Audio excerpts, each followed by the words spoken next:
improve your life.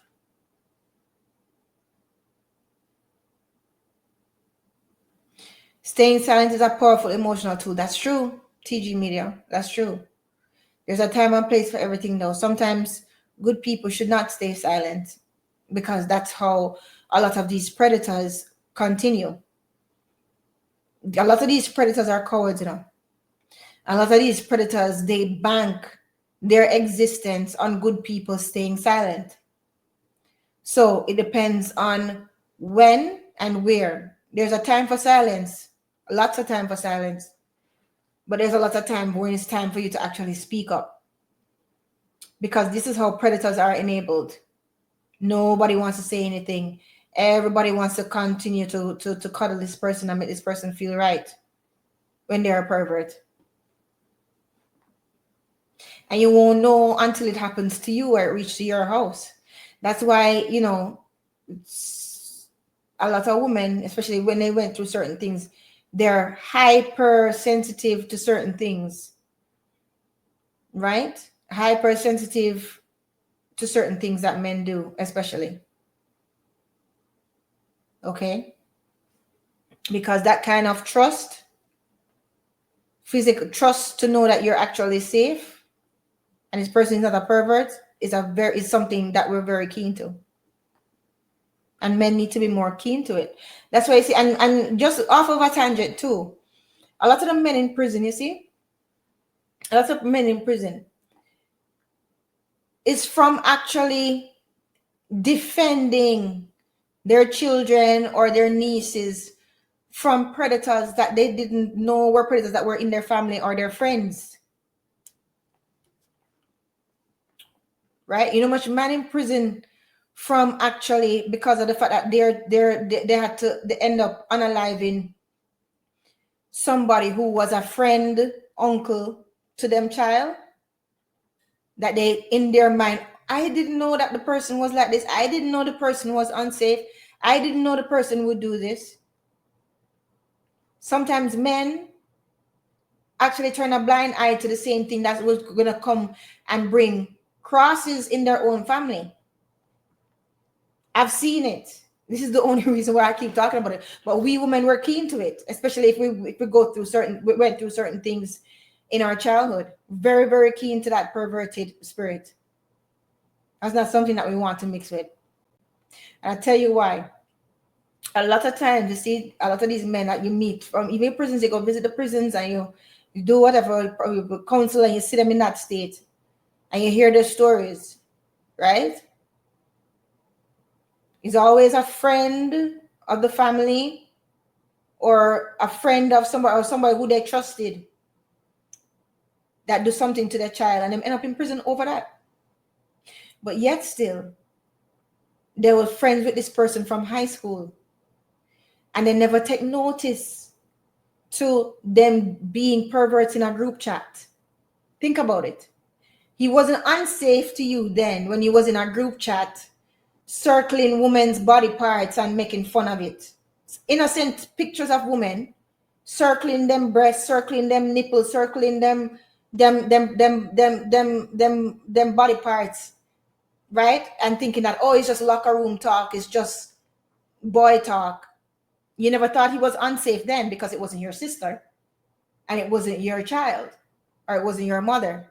It was just somebody else from wherever that don't mean anything to you, so you laugh along. And that same perverted spirit, since you know him from high school, uncle this, that, and third, your daughter start going through puberty at 12 years old or 10. And then you're going to say, oh, I never know he wasn't safe. I didn't know. Oh, but you never know when he was in the group chat circling woman body parts and making fun of them. Because it wasn't your family member, it wasn't your daughter. Oh, so you didn't know. These are the things that you have to look out for, that perverted spirit. I don't play around with that. And I'll tell you why too, because I don't have friends that I can't introduce to my family. I don't have friends that I can't introduce. If you're somebody that I can't introduce, you probably are an acquaintance, a good acquaintance.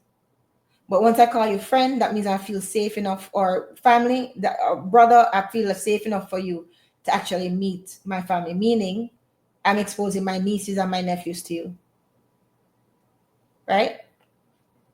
So certain things like that, we take very, very seriously. That perverted spirit. Today for you, tomorrow for me. Happens.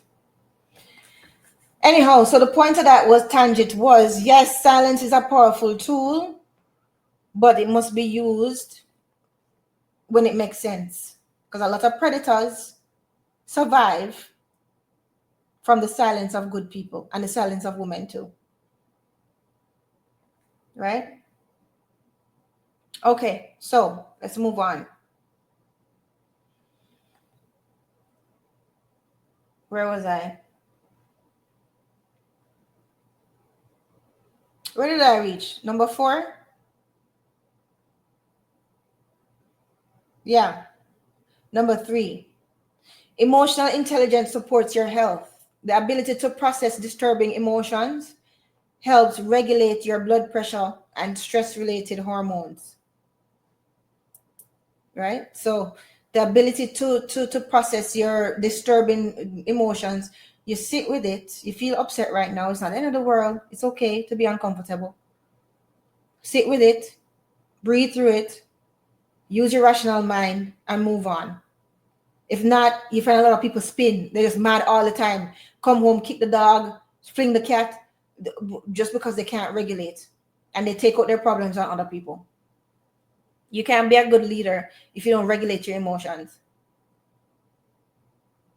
So actions are driven, and actions, yeah, a lot of times your actions are driven by how you feel.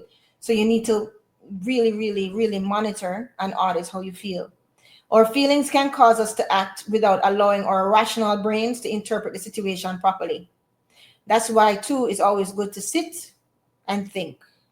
This is how I'm feeling right now. Why am I feeling this way? Has this person done it before? Does this person seem like as if he has a problem with boundaries? Watch for that too. People don't respect your boundaries, they don't respect you. Some people are like children. Like you tell them your boundaries and they will keep trying to push your boundaries all the time to see what they can get away with. They're like kids because they just never have the same upbringing. So they're like kids. So I try not to deal with people like that, to be honest. I try not to, but sometimes you end up having to. Right? Some people are basically toddlers in big man body and big woman bodies. They do not understand no, or they do not understand boundaries that you put in. Somebody don't respect your boundaries, they don't respect you.